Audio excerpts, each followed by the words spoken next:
الله أكبر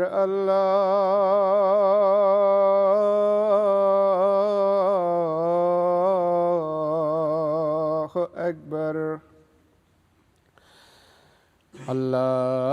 الله أكبر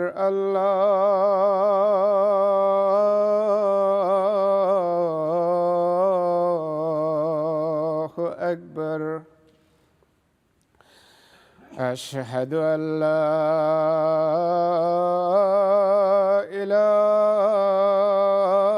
إله إلا الله أشهد أن لا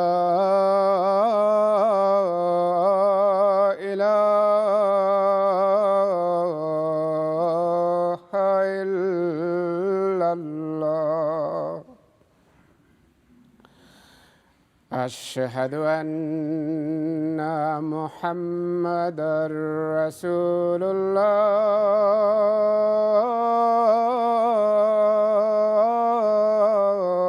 الله أشهد أن محمدًا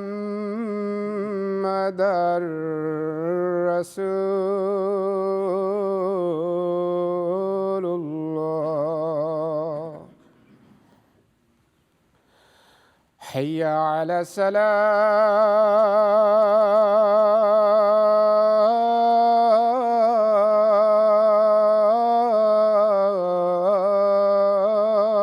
الصلاة حي على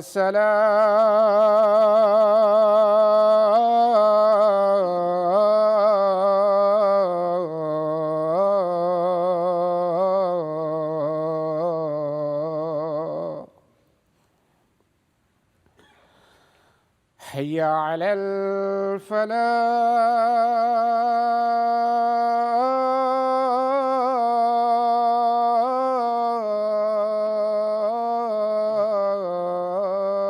الفلاح حي على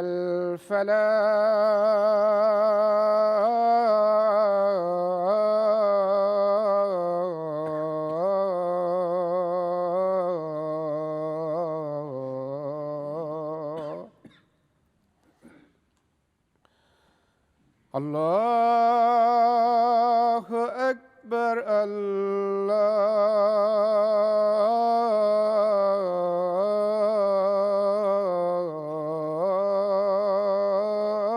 الله أكبر لا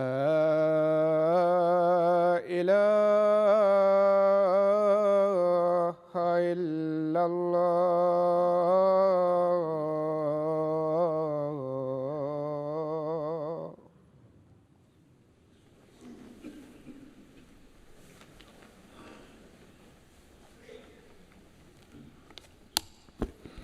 السلام علیکم ورحمۃ اللہ.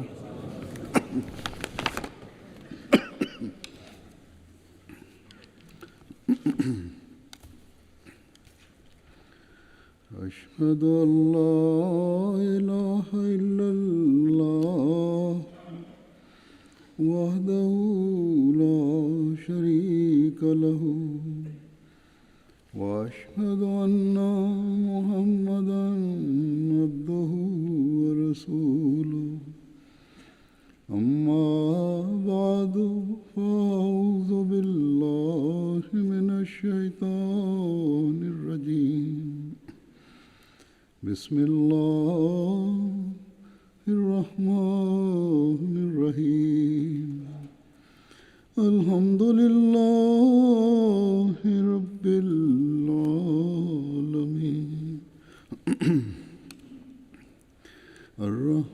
الرحمن الرحيم مالك يوم الدين إياك نعبد وإياك نستعين اهدنا الصراط المستقيم صراط الذين أنعمت عليهم غير المغضوب عليهم ولا الضالين.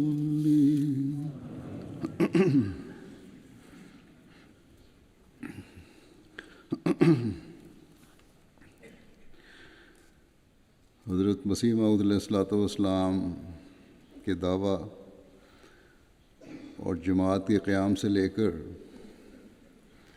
آج تک حضرت مسیح موعود علیہ السلام اور آپ کے ماننے والوں پر مسلمانوں کی طرف سے مسلسل یہ الزام لگایا جاتا ہے کہ گویا حضرت مسیح موعود علیہ السلام نے اپنے آپ کو نبی کہہ کر یا ہم نے حضرت مسیح موعود علیہ السلام کو نبی مان کر ختم نبوت کی نفی کی ہے، جبکہ حقیقت یہ ہے کہ یہ سراسر ہم جانتے ہیں کہ ہم پر جھوٹا الزام ہے اور اتہام ہے۔ ہم حضرت مسیح موعود علیہ السلام کی تعلیم کے مطابق ہی حضرت صلی اللہ علیہ وسلم کی خاتمیت نبوت کے اس سے زیادہ قائل اور اس کا عملی اظہار کرنے والے اور اپنے دلوں کو حضرت صلی اللہ علیہ وسلم کی محبت سے بھرنے والے اور آپ کے لائے ہوئے دین کو دنیا میں پھیلانے والے ہیں جتنا دوسرے مسلمان فرقے اس کا اظہار کرنے والے اور ماننے والے ہیں، بلکہ دوسرے مسلمانوں نے حضرت صلی اللہ علیہ وسلم کے مقام کو اس کا لاکھواں حصہ بھی نہیں سمجھا جتنا اللہ تعالیٰ کے فضل سے حضرت مسیح موعود علیہ السلام کی تعلیم کی وجہ سے احمدیوں نے سمجھا ہے۔ بہرحال ختم نبوت کو بنیاد بنا کر دوسرے مسلمان ہمیشہ سے احمدیوں کو یا احمدیوں کی مخالفت کرتے آئے ہیں، اور وقتاً فوقتاً کسی نہ کسی بات پر اس میں زیادہ ابال آ جاتا ہے، یا نام نہاد علماء اور تنظیموں کی طرف سے مسلمانوں کو اس سلسلے میں بھڑکانے کی کوشش کی جاتی ہے پہلے سے بڑھ کر۔ پچھلے دنوں جو گلاسگو میں احمدی کی شہادت ہوئی، اس کی وجہ سے اس معاملے کو مخالفین نے اپنی جان بچانے کے لیے مذہبی جذبات کا ایشو بنانے کی کوشش کی، لیکن پھر حکومت کے مثبت رویے اور پریس کی بے انتہا دلچسپی کی وجہ سے ظاہراً معذرت خواہانہ رویہ بھی اختیار کر لیا۔ ان بہت سی تنظیموں نے، بلکہ بڑی تنظیم جو یہاں کی ہے مسلمانوں کی، لیکن ساتھ ہی اس بات پر بھی ہٹ دھرمی سے قائم رہے اور اس کا اظہار کیا کہ احمدی مسلمان بہرحال نہیں ہیں۔ مسجدوں میں اس کا بے انتہا اظہار کیا جاتا ہے، اور عام مسلمانوں کے دل میں اتنا زیادہ ڈال دیا ہے کہ مسلمانوں کے بچے بھی، جن کو شاید کلمہ بھی اچھی طرح یاد نہ ہو، جن کو یہ بھی نہیں پتہ کہ ختم نبوت کیا چیز ہے، احمدی بچوں کو اسکولوں میں یہ کہتے ہیں کہ تم مسلمان نہیں ہو۔ بعض بچے بچیوں نے گزشتہ دنوں مجھے لکھا کہ ہمارے سے اس طرح سلوک ہوتا ہے، تو میں ان کو یہی کہتا ہوں کہ پہلے سے بڑھ کر اسلام کی باتیں سیکھیں اور اپنے دوستوں کو بتائیں کہ ہم تو مسلمان ہیں اور اسلام کی تعلیم پر عمل کرتے ہیں۔ حضرت صلی اللہ علیہ وسلم کو خاتم النبیین مانتے ہیں، اور آپ صلی اللہ علیہ وسلم کی پیشگوئی کے مطابق ہی آنے والے مسیح موعود کو حضرت صلی اللہ علیہ وسلم کا غلام اور آپ کا تابع نبی مانتے ہیں۔ بہرحال دنیا کے مختلف ممالک میں احمدیوں کے خلاف یہ ابال وقتاً فوقتاً اٹھتے رہتے ہیں، اور اب چونکہ میڈیا اور سفر کے تیز وسائل کی وجہ سے، آسانی کی وجہ سے، سہولتوں کی وجہ سے مخالفین اور مخالفتیں ہر جگہ پہنچ جاتی ہیں، اس لیے دنیا کا کوئی ملک بھی اب فساد پیدا کرنے والے نام نہاد مسلمانوں سے محفوظ نہیں ہے۔ افریقہ میں بعض جگہ پہنچ جاتے ہیں، اور جہاں کبھی یہ لوگ پہنچے نہیں تھے اور وہ لوگ لامذہب تھے یا عیسائی تھے یا مسلمان تھے تو نام نہاد، وہاں جب احمدیوں نے جا کر جماعتیں قائم کی، مسجدیں بنائیں، تو وہاں بھی پہنچ جاتے ہیں کہ یہ مسلمان نہیں۔ تو بہرحال یہ ان کے حملے حربے ہیں، استعمال کرتے رہیں گے، اور اس وجہ سے یہاں کے رہنے والے، یورپ کے رہنے والے بھی جو یہ لوگ یہاں پہنچتے ہیں، اور اسی تعلیم کی وجہ سے جو لوگ اپنی مسجدوں میں اور مدرسوں میں یا گھروں میں اور خاندانوں میں دیتے ہیں، ان کے بچوں کے ذہن بھی زہر آلود ہو رہے ہیں۔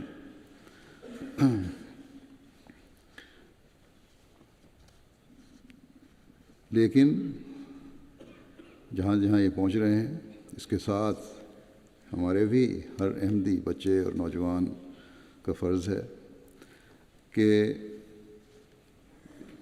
اسلام کی حقیقی تعلیم سے پوری طرح آگاہی حاصل کریں، اس تعلیم سے آگاہی حاصل کریں جس کو اس زمانے میں کھول کر ہمیں حضرت مسیح موعود علیہ السلام نے بتایا ہے،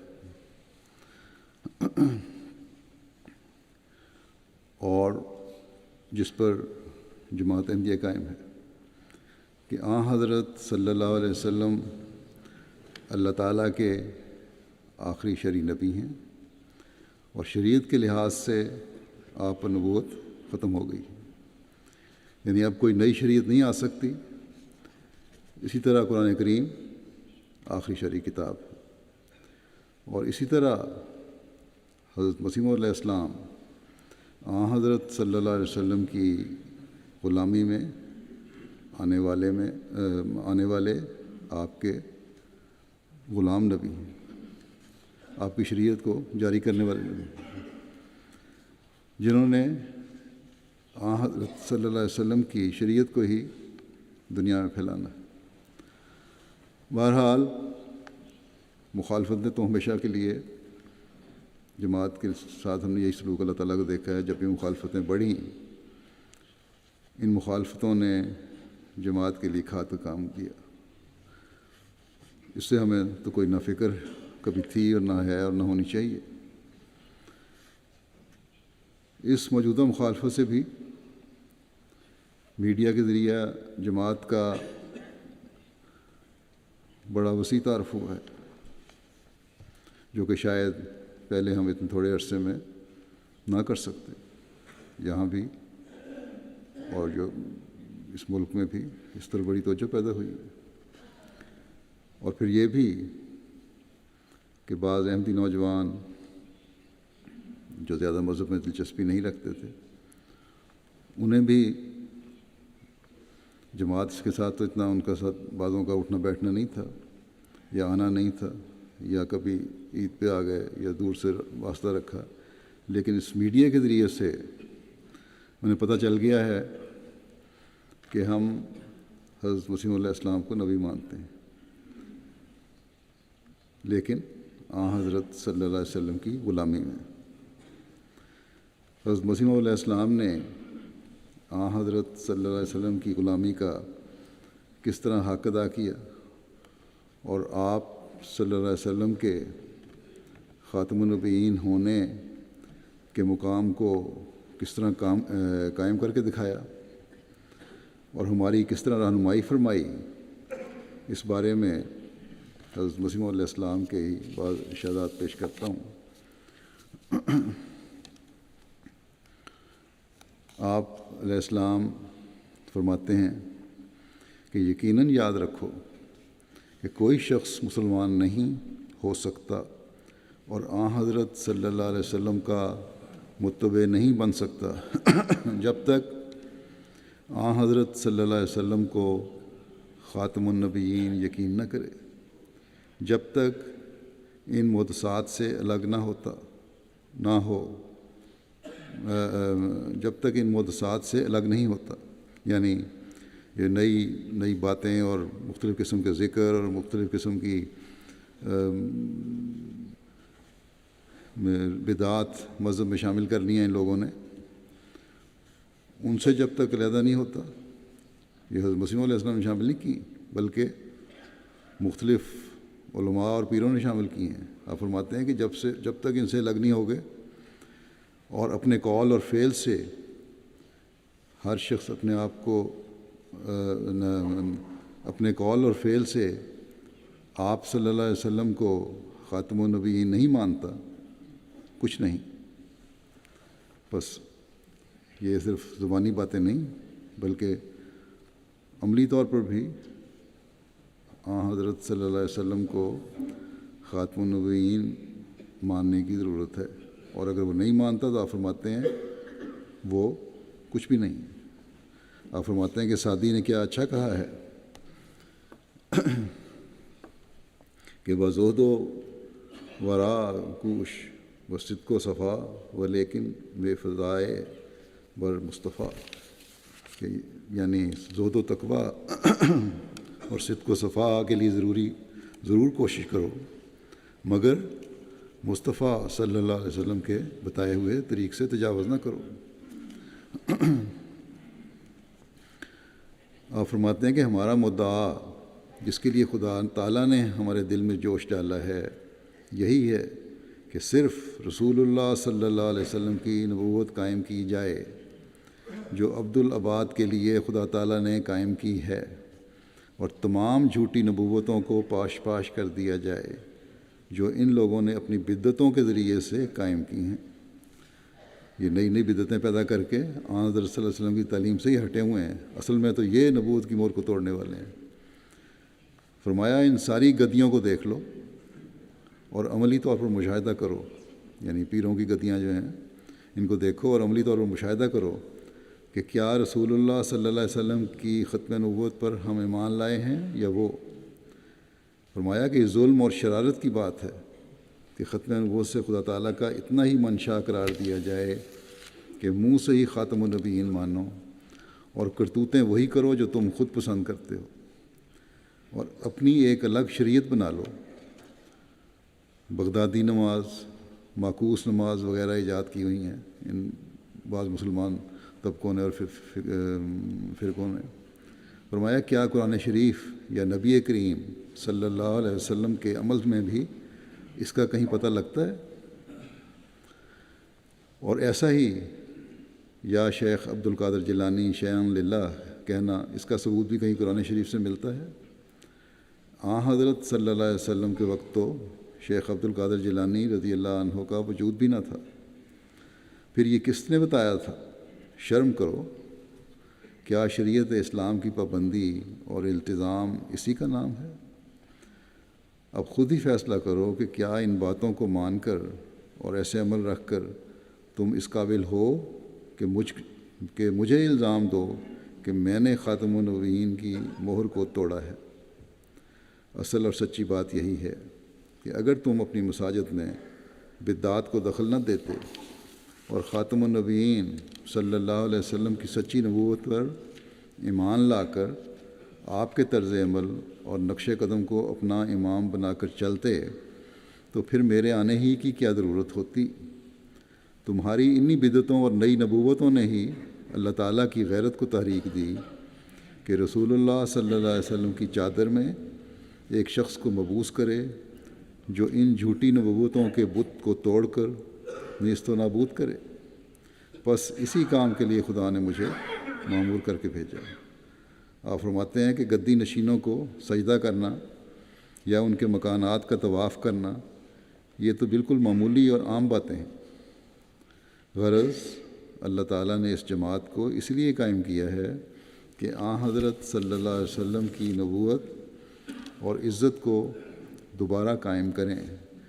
ایک شخص فرمایا کہ ایک شخص جو کسی کا عاشق کہلاتا ہے، اگر اس جیسے ہزاروں اور بھی ہوں تو اس کے عشق و محبت کی خصوصیت کیا رہی؟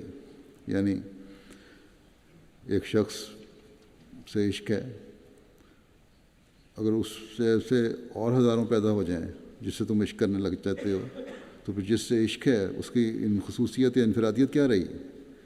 تو فرمایا کہ پھر اگر یہ رسول اللہ صلی اللہ علیہ وسلم کی محبت اور عشق میں فنا ہیں جیسا کہ یہ دعویٰ کرتے ہیں، تو یہ کیا بات ہے کہ ہزاروں خانقاہوں اور مزاروں کی پرستش کرتے ہیں۔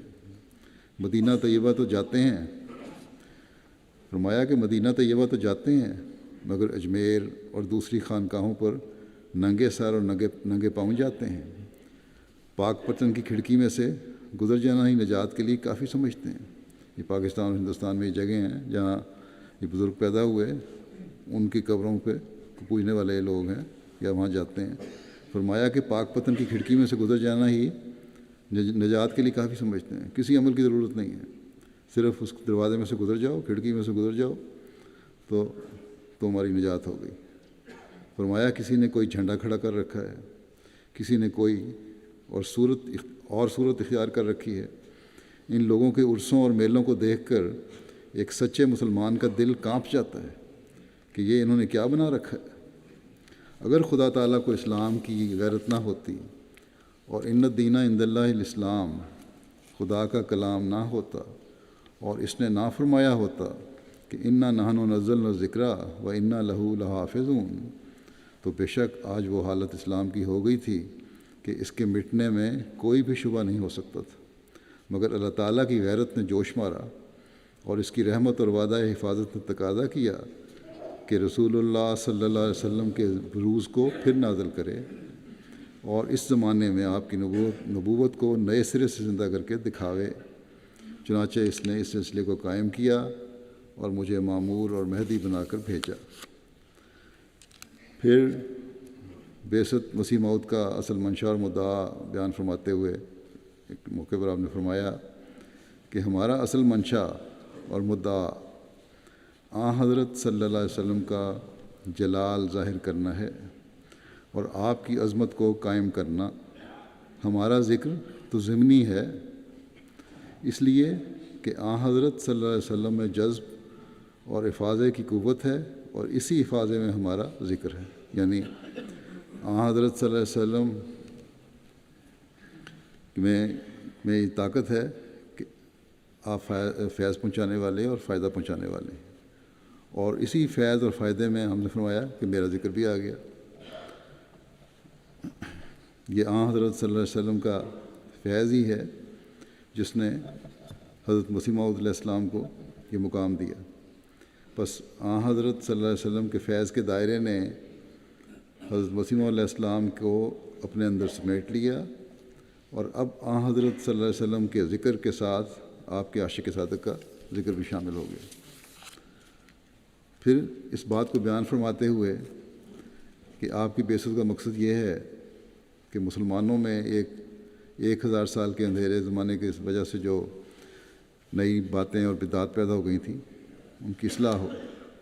آپ فرماتے ہیں پھر میں یہ کہتا ہوں کہ خدا کی طرف سے جو آتے ہیں کہ وہ کوئی بری بات تو کہتے نہیں، وہ تو یہی کہتے ہیں کہ خدا ہی کی عبادت کرو اور مخلوق سے نیکی کرو، نمازیں پڑھو، اور جو غلطیاں مذہب میں پڑ گئی ہوئی ہیں انہیں نکالتے ہیں۔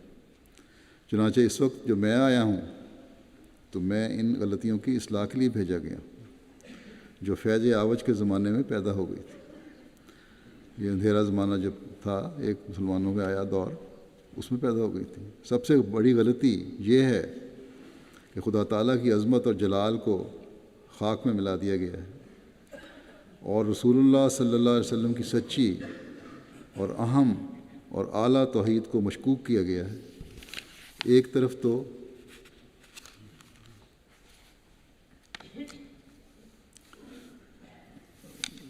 حضرت صلی اللہ علیہ وسلم کی سچی اور اہم اور اعلیٰ تعلیم توحید کو مشکوک کیا گیا ہے، ایک طرف تو عیسائی کہتے ہیں کہ یسوع زندہ ہے اور تمہارے نبی صلی اللہ علیہ وسلم زندہ نہیں ہے، اور وہ اس سے حضرت عیسیٰ کو خدا اور خدا کا بیٹا قرار دیتے ہیں کیونکہ وہ 2000 برس سے زندہ چلے آتے ہیں، نہ زمانے کا کوئی اثر ان پر ہوا۔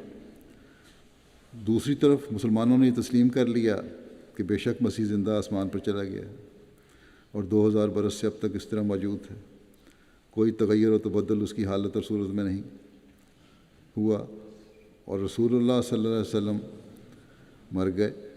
میں سچ کہتا ہوں کہ میرا دل کانپ جاتا ہے جب میں ایک مسلمان مولوی کے منہ سے یہ لفظ سنتا ہوں کہ رسول اللہ صلی اللہ علیہ وسلم مر گئے، زندہ نبی کو مردہ رسول قرار دیا گیا۔ اس سے بڑھ کر بے حرمتی اور بے عزتی اسلام کی کیا ہوگی؟ مگر یہ غلطی خود مسلمانوں کی ہے جنہوں نے قرآن شریف کے صریح خلاف ایک نئی بات پیدا کر لی۔ قرآن شریف میں مسیح کی موت کا بڑی وضاحت سے ذکر کیا گیا، لیکن اصل میں اس غلطی کا ازالہ میرے ہی لیے رکھا تھا، کیونکہ میرا نام خدا نے حکم رکھا ہے۔ اب جو اس فیصلے کے لیے آوے وہی اس غلطی کو نکالے۔ دنیا نے اس کو قبول نہ کیا، پر خدا اس کو قبول کرے گا اور بڑے زور آور حملوں سے اس کی سچائی ظاہر کر دے گا۔ اس قسم کی باتوں نے دنیا کو بڑا نقصان پہنچایا، یہ جو لوگ کرتے ہیں۔ فرمایا کہ مگر اب وقت آ گیا ہے کہ یہ سب جھوٹ ظاہر ہو جائے۔ خدا تعالیٰ نے جس کو حکم کر کے بھیجا ہے اس سے یہ باتیں مخفی نہیں رہ سکتی۔ بھلا دائی سے پیٹ چھپ سکتا ہے؟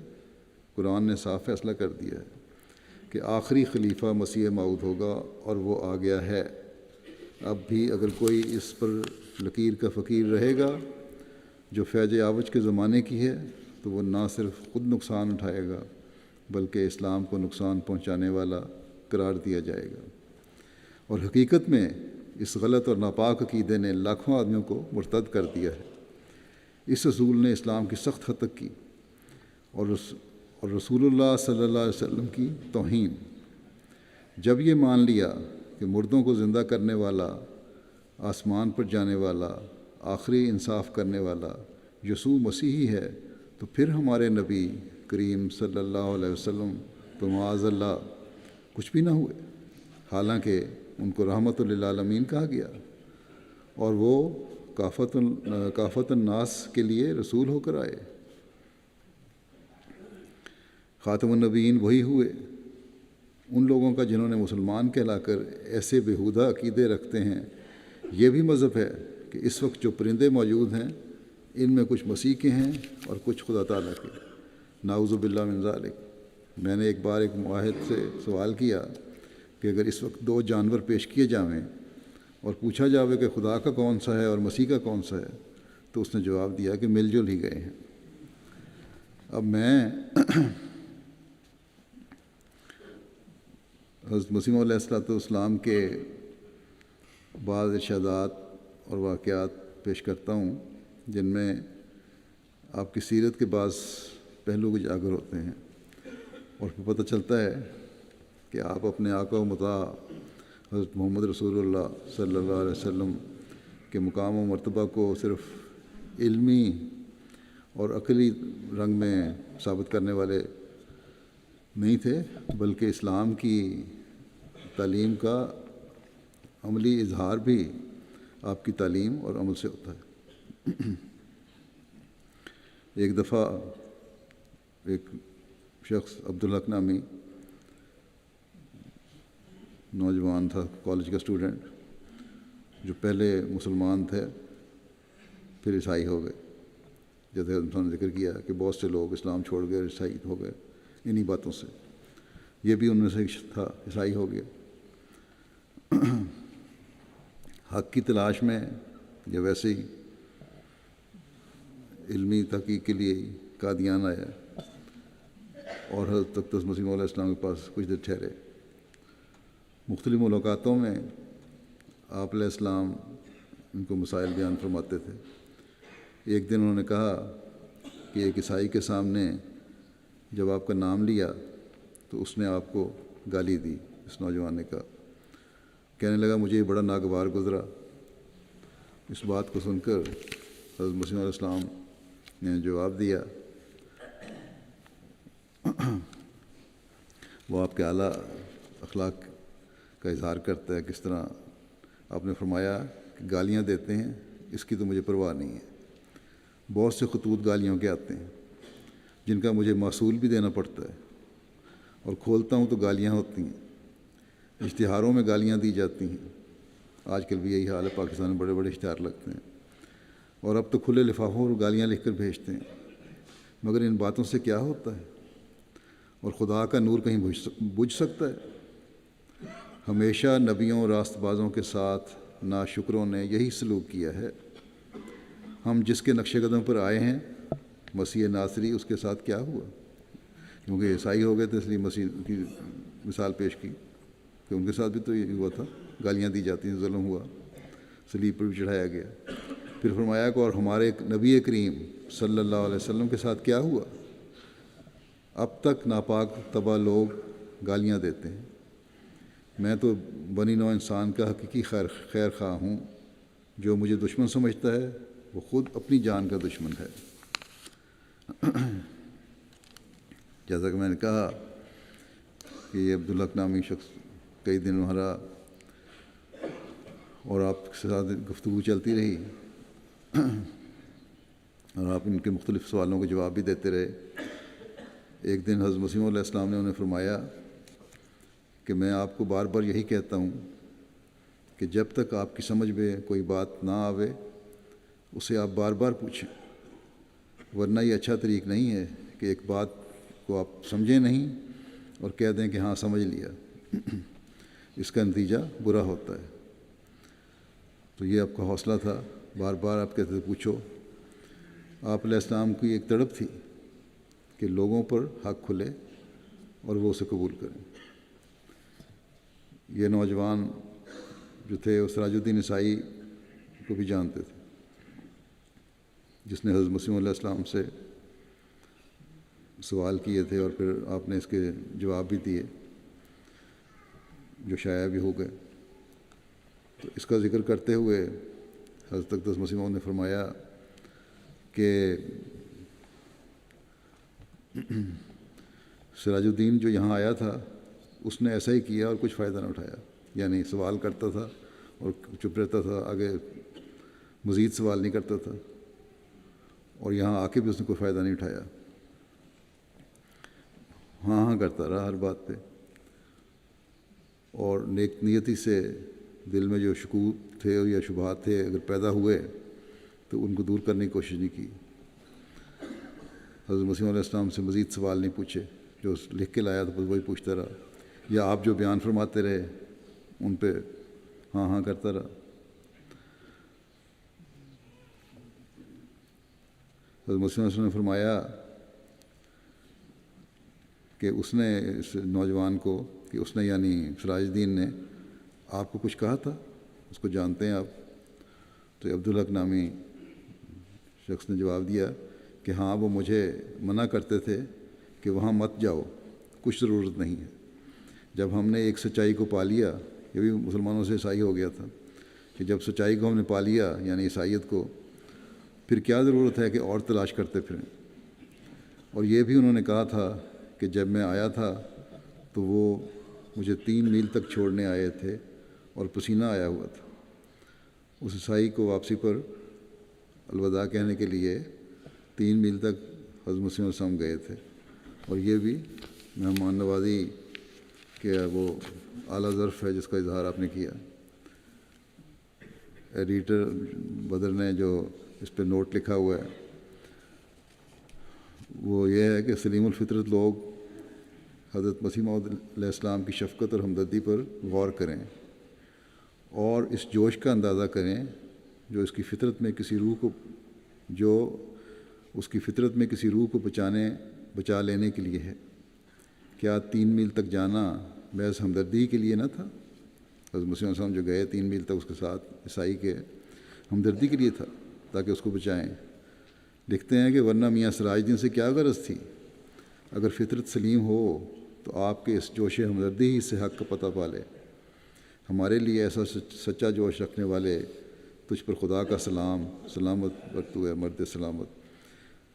حضرت مسیح نے فرمایا اس کے پسینے کا کہ ان کو پسینہ آ گیا تھا مسیح علیہ السلام کو۔ آپ فرماتے ہیں اس پسینے سے اس نے یہ مراد لی کہ گویا جواب نہیں آیا۔ افسوس، آپ اس سے پوچھتے تو صحیح کہ پھر وہ یہاں رہ کر نمازیں کیوں پڑھتا تھا؟ جب وہ یہاں آیا حضرت مسیح علیہ السلام کے پاس تو نمازیں بھی پڑھا کرتا تھا۔ اور فرماتے ہیں کیا اس نے نہیں کہا تھا کہ میری تسلی ہو گئی؟ پھر میرے سامنے ہو تو میں اس کو حلف دے کر پوچھوں، سامنے ہونے سے تو کچھ تو شرم آ جاتی ہے۔ بہرحال عبدالحق صاحب نے کہا میں نے نمازوں کا حال پوچھا تھا تو انہوں نے کہا تھا کہ ہاں میں پڑھا کرتا تھا، اور آخر میں نے کہہ دیا تھا کہ میں کسی سرد مقام پر جا کر فیصلہ کروں گا، یہ سراج الدین نے جواب دیا تھا۔ اور یہ بھی مسٹر سراج الدین نے کہا تھا کہ مرزا صاحب شہرت پسند ہیں، میں نے 4 سوال پوچھے تھے، ان کا جواب چھاپ دیا۔ حضرت مسیح علیہ السلام نے فرمایا کہ اس میں تو شہرت پسندی کوئی بات نہیں، ہم کیوں حق کو چھپاتے؟ اگر چھپاتے تو گناہ گار ٹھہرتے اور معصیت ہوتی۔ خدا نے جب مجھے معمور کر کے بھیجا ہے تو پھر میں حق کا اظہار کروں گا، اور جو کام میرے سپرد ہوا ہے اسے مخلوق تک پہنچاؤں گا، اور اس بات کی مجھے کوئی پرواہ نہیں کہ کوئی شہرت پسند کہے یا کچھ اور۔ آپ ان کو پھر خط لکھیں کہ وہ یہاں کچھ دن اور رہ جائیں۔ بس جس کام کے ساتھ اور جس کام کے لیے خدا تعالیٰ نے آپ کو بھیجا تھا اس کو صرف ایک شخص تک محدود نہیں رکھا، بلکہ سمجھا کہ اس سے دوسرے لوگوں کو فائدہ پہنچ سکتا ہے اور اس سے اسلام کی حقیقت ظاہر ہوگی، تو دوسروں کے لیے بھی آپ نے یہ شائع کر دیے جواب، کسی نام و نمود کے لیے نہیں کیے تھے۔ بس آپ کا ہر کام اسلام اور آن حضرت صلی اللہ علیہ وسلم کی عزت اور مقام قائم کرنے کے لیے تھا۔ بہرحال بہت ساری باتیں اس نوجوان عبدالحق سے آپ کی سیر کے دوران ہوا کرتی تھیں۔ ان باتیں کرتے ایک دن باتیں کرتے ہوئے آپ یہی باتیں کرتے ہوئے جب یہ سوال ہو رہا تھا سراج الدین کے بارے میں، اب گھر کے قریب پہنچ گئے، اس وقت حضرت اقدس نے عبدالحق صاحب کو مخاطب کر کے فرمایا کہ آپ ہمارے مہمان ہیں، اور مہمان آرام وہی پا سکتا ہے جو بے تکلف ہو، بس آپ کو جس چیز کی ضرورت ہو مجھے بلا تکلف کہہ دیں۔ پھر جماعت کو مخاطب کر کے فرمایا کہ دیکھو یہ ہمارے مہمان ہیں، اور تم میں سے ہر ایک کو مناسب ہے کہ ان سے پورے اخلاق سے پیش آوے اور کوشش کرتا رہے کہ ان کو کسی قسم کی تکلیف نہ ہو۔ یہ کہہ کر آپ گھر اپنی تشریف لے گئے۔ تو یہ ہر ایک شخص کے انفرادی طور پر بھی مہمانداری کا آپ کو بڑا خیال رہتا تھا، کوئی اگر حق کی تلاش کے لیے آیا ہے تو اس کو ایک تو صحیح طرح پیغام ملے، اور دوسرے جو ظاہری آرام ہے مہمان وہ بھی اس کو پوری طرح میسر ہو۔ ایک واقعہ ایک مریض کی عادت کا بیان کرتا ہوں، لیکن اس میں بھی حضرت اقدس مسیح علیہ السلام نے دعا کے ذکر میں آج کل کے پیروں فقیروں کی طرح اپنی بڑائی بیان نہیں کی کہ میں دعا کی کروں گا اور میری دعائیں قبول ہوتی ہیں، بلکہ خدا تعالیٰ کی وحدانیت اور قبولیت دعا کے فلسفے اور اپنی حالت کو خدا تعالیٰ کی مرضی کے مطابق ڈھالنے کے متعلق ہی بیان فرمایا ہے۔ واقعہ یوں ہے کہ قریشی صاحب کئی روز سے بیمار ہو کر دارالعمان میں، یہ لکھنے والے لکھتے ہیں کہ حضرت حکیم الامت کے علاج کے لیے آئے ہوئے ہیں۔ انہوں نے متعدد مرتبہ حضرت حجت اللہ کے حضور دعا کے لیے التجا کی۔ آپ نے فرمایا ہم دعا کریں گے۔ پھر ایک دن شام کو اس نے بدریہ حضرت حکیم الامت التماس کی کہ میں حضرت مسیح موعود کی زیارت کا شرف حاصل کرنا چاہتا ہوں، مگر پاؤں کے متورم ہونے کی وجہ سے حاضر نہیں ہو سکتا، پاؤں سوجا ہوا چل نہیں سکتا۔ حضرت مسیح علیہ السلام نے خود 11 اگست کو ان کے مکان پر جا کر دیکھنے کا وعدہ فرمایا، چنانچہ وعدے کے افاع کے لیے آپ سیر کو نکلتے ہی خدام کے حلقے میں اس مکان پر پہنچے جہاں وہ ٹھہرے ہوئے تھے، اور کچھ دیر تک مرض کے عام حالات دریافت فرماتے رہے۔ اس کے بعد بطور تبلیغ فرمایا کہ تبلیغ کا کوئی پہلو بھی آپ ہاتھ سے نہیں جانے دیتے تھے، اور اسلام کی حقیقی تعلیم بھی بتانا چاہتے تھے۔ فرمایا کہ میں نے دعا کی ہے، پیغام تمہارے مل رہے تھے، میں نے دعا کی ہے، مگر اصل بات یہ ہے کہ نری دعائیں کچھ نہیں کر سکتی ہیں جب تک اللہ تعالیٰ کی مرضی اور امر نہ ہو۔ اہل حاجت لوگوں کو کس قدر تکالیف ہوتی ہیں، مگر حاکم کے ذرا کہہ دینے اور توجہ کرنے سے وہ دور ہو جاتی ہیں۔ جو بعض لوگ ضرورت مند ہوتے ہیں اپنی تکلیفیں لے کے حاکم وقت کے پاس جاتے ہیں اور اس کی توجہ اور مدد سے وہ دور ہو جاتی ہیں۔ اسی طرح پر اللہ تعالیٰ کے امر سے سب کچھ ہوتا ہے۔ میں دعا کی قبولیت کو اس وقت محسوس کرتا ہوں جب اللہ تعالیٰ کی طرف سے امر اور اذن ہو، کیونکہ اس نے ادعونی تو کہا ہے مگر استجب لکم بھی ہے، یعنی میں تمہاری سنوں گا۔ جب کہتا ہے اللہ تعالیٰ، اس سننے میں حکم اور اذن کی شرائط ساتھ ہیں، اور اس کے لیے خدا تعالیٰ کی بات کو ماننا اور اس کی عبادت کرنا بھی شرط ہے۔ آپ نے فرمایا کہ ضروری بات ہے کہ بندہ اپنی حالت میں ایک پاک تبدیلی کرے اور اندر ہی اندر خدا تعالیٰ سے صلح کر لے، اور یہ معلوم کرے کہ وہ دنیا میں کس غرض کے لیے آیا ہے اور کہاں تک اس غرض کو پورا کرنے کی کوشش کی ہے۔ جب تک انسان اللہ تعالیٰ کو سخت ناراض نہیں کرتا اس وقت تک کسی تکلیف میں مبتلا نہیں ہوتا، لیکن اگر انسان تبدیلی کر لے تو خدا تعالیٰ پھر رجوع برحمت ہوتا ہے۔ اس وقت طبیب کو سوجھ جاتی ہے، یعنی اللہ تعالیٰ رجوع برحمت ہوتا ہے تو ڈاکٹر کو بھی صحیح طرح اس کی مرض کو تشخیص کرنے کی صلاحیت دے دیتا ہے، علم دے دیتا ہے۔ فرمایا خدا تعالیٰ پر کوئی امر مشکل نہیں، بلکہ اس کی تو شان ہے کہ انما امرہ اذا اراد شیئا ان یقول لہ کن فیکون،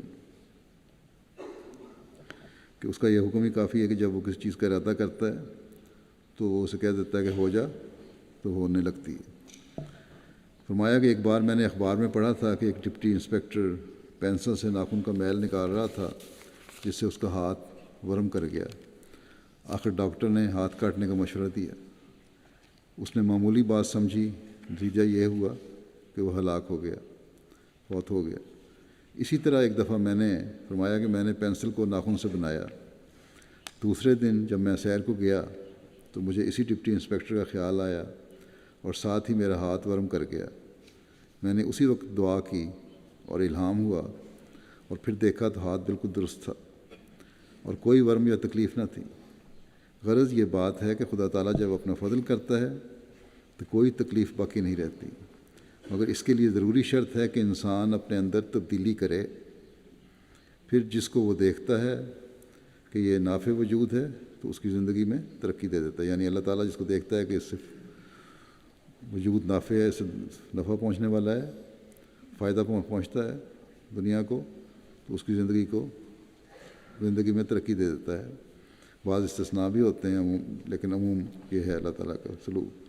فرمایا کہ ہماری کتاب میں اس کی بابت صاف لکھا ہے، وَأَمَّا مَا يَنْفَعُ النَّاسَ فَيَمْكُثُ فِي الْأَرْضِ،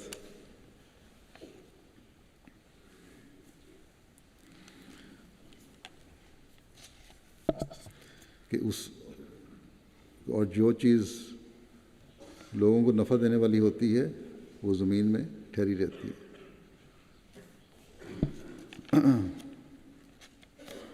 وَأَمَّا مَا يَنْفَعُ النَّاسَ فَيَمْكُثُ فِي الْأَرْضِ۔ فرمایا کہ ایسا ہی پہلی کتابوں سے پایا جاتا ہے، تشکیل نبی کتاب میں بھی درج ہے۔ فرماتے ہیں کہ انسان بہت بڑے کام کے لیے بھیجا گیا ہے، لیکن جب وقت آتا ہے اور وہ اس کام کو پورا نہیں کرتا تو خدا اس کا کام تمام کر دیتا ہے۔ خادم کو ہی دیکھ لو کہ جب وہ ٹھیک کام نہیں کرتا تو آقا اس کو الگ کر دیتا ہے۔ پھر خدا تعالیٰ اس وجود کو کیوں کر قائم رکھے جو اپنے فرض کو ادا نہیں کرتا۔ فرماتے ہیں کہ ہمارے مرزا صاحب یعنی حضرت مسیح موعود علیہ السلام کے والد مرحوم مغفور 50 برس تک علاج کرتے رہے۔ ان کا قول تھا کہ ان کو کوئی حکمی نسخہ نہیں ملا۔ سچ یہی ہے کہ خدا تعالیٰ کے اذن کے بغیر ہر ایک ذرہ جو انسان کے اندر جاتا ہے کبھی مفید نہیں ہو سکتا۔ توبہ و استغفار بہت کرنی چاہیے تا خدا تعالیٰ اپنے فضل کرے۔ جب خدا تعالیٰ کا فضل آتا ہے تو دعا بھی قبول ہوتی ہے۔ خدا نے یہی فرمایا ہے کہ دعا قبول کروں گا، اور کبھی کہا کہ میری قضاء و قدر مانو۔ اس لیے میں تو جب تک اذن نہ ہو لے کم امید قبولیت کی کرتا ہوں۔ بندہ نہایت ہی ناتواں اور بے بس ہے، بس خدا کے فضل پر نگاہ رکھنی چاہیے۔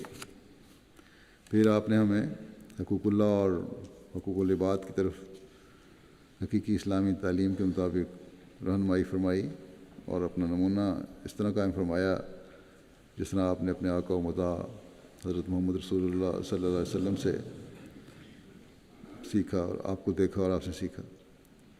آپ فرماتے ہیں کہ اللہ تعالیٰ کے حقوق میں سب سے بڑا حق یہی ہے کہ اس کی عبادت کی جاوے، اور یہ عبادت کسی غرض ذاتی پر مبنی نہ ہو، بلکہ اگر دوزخ اور بہشت نہ بھی ہوں تب بھی اس کی عبادت کی جاوے، اور اس ذاتی محبت میں جو مخلوق کو اپنے خالق سے ہونی چاہیے کوئی فرق نہ آوے۔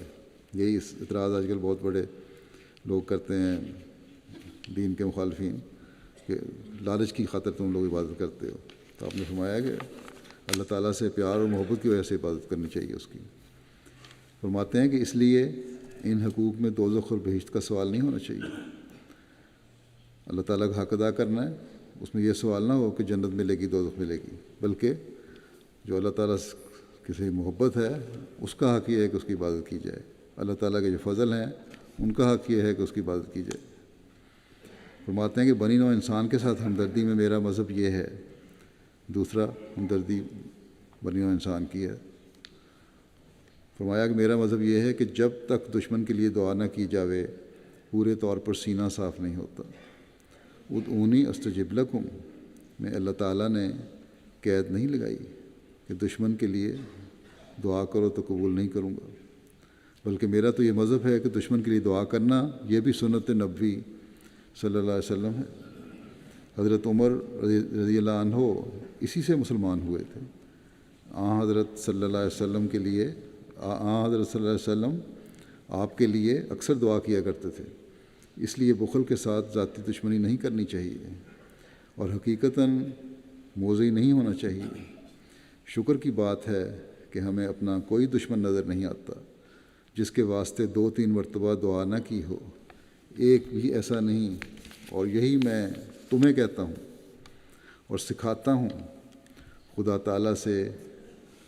تعالیٰ اس سے کہ کسی کو حقیقی طور پر ایذا پہنچائی جاوے اور ناحق بخل کی راہ سے دشمنی کی جاوے، ایسا ہی بیزار ہے جیسے وہ نہیں چاہتا کہ اس کے ساتھ ملایا جاوے۔ یعنی ناجائز دشمنیاں اور دوسرے کو تکلیف دینا پھر ناجائز طور پر دشمنی کی وجہ سے بھی اللہ تعالیٰ کو سخت ناپسند ہے، اسی طرح جس طرح اس کا کوئی شریک ٹھہرایا جاتا ہے۔ فرمایا کہ ایک جگہ وہ فصل نہیں چاہتا اور ایک جگہ وصل نہیں چاہتا، یعنی ایک جگہ وہ جدائی نہیں چاہتا، ایک جگہ ملنا نہیں چاہتا، یا وہ مقام نہیں چاہتا جو ملنے کا ہو۔ فرمایا کہ یعنی بنی نوع کا باہمی فصل اور اپنا کسی غیر کے ساتھ وصل۔ بنی نوع انسان آپس میں جو ہیں وہ آپس میں علیحدہ ہوں، جھگڑے ہوں، فساد ہوں، ایک کا منہ اس طرف ہو اور دوسرے کا منہ اس طرف ہو، یہ اللہ تعالیٰ نہیں چاہتا، یہ فصل ہے۔ اور اپنا کسی غیر کے ساتھ وصل، اور اللہ تعالیٰ کو ساتھ کسی کو جوڑنا، کسی کو ملانا، اس کے برابر ٹھہرانا، شریک ٹھہرانا، یہ وصل ہے۔ اللہ تعالیٰ اپنے لیے یہ نہیں چاہتا۔ انسانوں کو ایک دوسرے سے جدائی نہیں چاہتا، اور یہ چاہتا ہے کہ آپس میں مل جل کے رہیں، محبت اور پیار سے رہیں، ایک ہو کر رہیں، اور اپنے آپ کو برابر سمجھیں۔ اور اپنے لیے اللہ تعالیٰ چاہتا ہے کہ وہ واحد ہے، یگانہ ہے، اس کا کسی کو شریک نہ ٹھہرایا جائے۔ فرمایا اور یہ وہی راہ ہے کہ منکروں کے واسطے بھی دعا کی جاوے، اس سے سینہ صاف اور انشراح صدر پیدا ہوتا ہے اور ہمت بلند ہوتی ہے۔ اس لیے جب تک ہماری جماعت یہ رنگ اختیار نہیں کرتی، اس میں اور اس کے غیر میں پھر کوئی امتیاز نہیں ہے۔ میرے نزدیک یہ ضروری امر ہے کہ جو شخص ایک کے ساتھ دین کی راہ سے دوستی کرتا ہے، اس کے عزیزوں سے کوئی ادنا درجے کا ہے تو اس کے ساتھ نہایت رفق اور ملائمت سے پیش آنا چاہیے اور ان سے محبت کرنی چاہیے، کیونکہ خدا کی یہ شان ہے، بداں را بنیکاں ببخشت کریم، کہ بدوں کو بھی نیکوں کے ساتھ خداوند کریم بخش دیتا ہے۔ بس تم جو میرے ساتھ تعلق رکھتے ہو، تمہیں چاہیے کہ تم ایسی قوم بنو جس کی نسبت آیا ہے کہ فَإِنَّهُمْ قَوْمٌ لَا يَشْقَىٰ جَلِيسُهُمْ، یعنی وہ ایسی قوم ہے کہ ان کا ہم جلیس بدبخت نہیں ہوتا۔ یہ خلاصہ ہے ایسی تعلیم کا جو تخلق و باخلاق اللہ میں پیش کی گئی ہے۔ بس یہ چند باتیں ہیں جو میں نے بیان کی ہیں اس بہت بڑے عظیم ذخیرے میں سے جو آپ نے ہمارے سامنے صحیح اسلامی تعلیم اور حضرت صلی اللہ علیہ وسلم کے اسوہ کے مطابق رکھا ہے، جس سے ظاہر ہوتا ہے کہ آپ علیہ السلام نے ہی حضرت صلی اللہ علیہ وسلم اور قرآنی تعلیم کو اپنانے اور اپنے اوپر لاگو کرنے کا حق ادا کیا ہے۔ ختم نبوت کا صرف نعرہ نہیں لگایا، بلکہ آپ کا ہر قول و فعل اپنے آقا و مطاع کی اتباع میں تھا، اور اسی تعلیم اور اسی شریعت کو ہی قائم کرنے کی آپ کو تڑپ تھی، تاکہ دنیا کو پتہ چلے کہ یہ خصوصی تعلیم جو حضرت صلی اللہ علیہ وسلم کو اتری ہے یہی اصلی نجات ہے، اور اپنے ماننے والوں کو بھی آپ نے اس پر عمل کرنے کی نصیحت اور ہدایت فرمائی۔ اللہ تعالیٰ ہمیں حضرت مسیح علیہ السلام کی جماعت میں شامل ہونے کا حق ادا کرنے کی توفیق عطا فرمائے، جہاں عملی نمونے قرآن و سنت کے مطابق قائم کرنے کی توفیق دے، وہاں حضرت صلی اللہ علیہ وسلم کے مقام و مرتبہ کا صحیح ادراک بھی ہمیں عطا فرمائے، اور اسلام کی حقیقی تصویر ہم دنیا کو دکھانے والے ہوں۔